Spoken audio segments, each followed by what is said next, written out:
So with respect to unmasking, the following criteria is applied. First, for the National Security Agency, we define in writing who has the authority to unmask a U.S. person identity.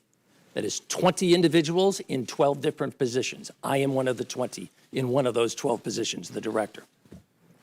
Secondly, we outline in writing what are the criteria that will be applied to a request to unmask. In a report, and again, part of our process under 702 to protect the identity of U.S. persons as part of our minimization procedures, when we think we need to reference a U.S. person in a report, we will not use a name, we will not use an identity. We say U.S. person 1, U.S. person 2, U.S. person 3. That report is then promulgated. Some of the recipients of that report will sometimes come back to us and say, I'm trying to understand what I am reading. Could you help me understand who is person 1 or who is person 2, et cetera? We apply 2 criteria in response to their request. Number 1, you must make the request in writing.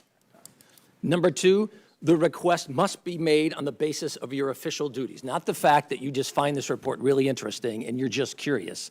It has to tangibly tie to your job. And then finally, I said too, but there's a third criterion, and that is the basis of the request must be that you need this identity to understand the intelligence you're reading.